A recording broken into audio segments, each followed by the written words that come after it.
Delhi Capitals ने Rajasthan Royals को उड़ाया, आईपीएल 2026 का प्लेऑफ समीकरण फंसाया, इन तीन टीमों को प्लेऑफ में पहुंचाया। एक बार फिर दिल्ली कैपिटल्स जैसी टीम ने आरआर को हराकर प्लेऑफ समीकरण फंसाया है।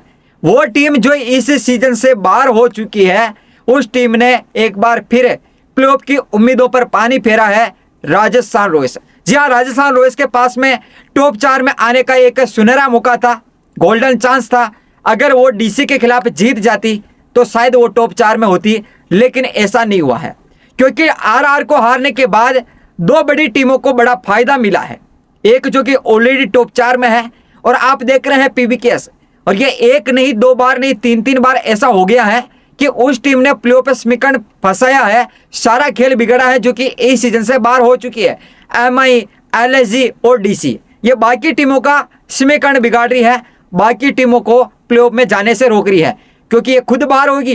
ये ऐसा कहता है ना कि हम न तो जाएंगे न जाने देंगे, वैसा ही हो रहा है। अब बात की जाए तो इस मुकाबले मैच नंबर 62 में पहले बैटिंग करते हुए 193 रन बनाए राजस्थान रॉयल्स ने, 194 का टारगेट दिया, और 193 रन भी वो ध्रुव जुरेल और रियान पराग की 50 के बदौलत, वैभव सूर्यवंशी के 46 रन के बदौलत पहुंची। अब 194 का टारगेट दिया तो यहां जीत गई थी दिल्ली कैपिटल्स। कब? जब 10 ओवर में एक भी विकेट नहीं गंवाया दिल्ली कैपिटल्स। अभिषेक पोरेल और लोकेश राहुल के बीच में 105 रनों की बड़ी पार्टनरशिप हुई थी।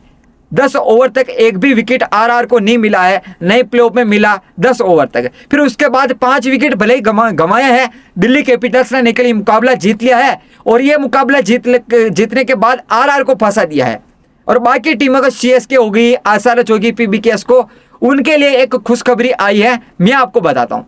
अब डीसी ने यह मुकाबला जीता है 5 विकेट से, और पॉइंट टेबल में देखेंगे आरसीबी, जीटी ये 2 क्वालिफाई कर चुकी है, लेकिन एसआरएच जो कि प्लेऑफ में पहुंचने वाली थी, तो अब ये पहुंचेगी, कैसे पहुंचेगी कि एसआरएच के 2 मैच बचे हैं, और 2 में से सिर्फ एक मुकाबला भी ये जीत जाती है तो प्लेऑफ में पहुंच सकती है। अब एसआरएच के एक ही आरआर जीत जाती तो आरआर के भी 14 अंक हो जाते, और थोड़ा कि अगर नेट अच्छा होता यहाँ पर तो एसआरएच कहीं ना कहीं नीचे आ सकती थी। अब पीबीकेएस की बात कर लो, एक मैच बचा है और इसके ऊपर तो तलवार लटकी है, क्योंकि एलएसजी के खिलाफ सिर्फ एक मुकाबला बचा है आगे, और एक जीत कर भी ये 15 अंक हासिल करेगी, और 15 अंक के साथ भी शायद ये क्वालिफाई नहीं कर पाएगी, क्योंकि ये बाकी टीमों के ऊपर डिपेंड रहेगी फिर। और राजस्थान रॉयल्स की बात करें, अब ये 2 के 2 ही मुकाबले जीती है एलएसजी और एमआई के खिलाफ, तो प्लेऑफ में जाएगी। बाकी अगर जीत जाती डीसी के खिलाफ तो ये टॉप 4 में होती, पीबीकेएस आरआर की जगह होती, यानी कि पीबीकेएस टॉप 4 से बाहर हो जाती है। अब सीएसके की बात कर लो,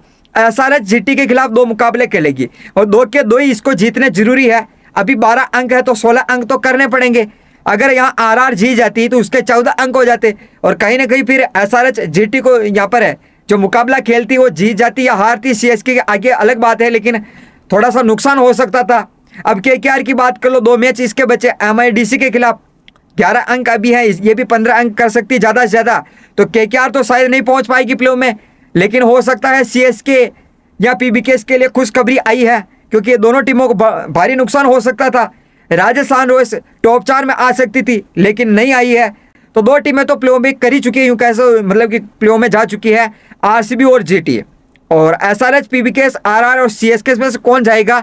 अब टीमें 4 हैं लेकिन जगह 2 है, 2 टीमें बाहर होगी, 2 टीमें प्लेऑफ में जाएगी। अब वो 2 कौन सी होगी या आप जरा कमेंट बॉक्स में कमेंट करके बताना।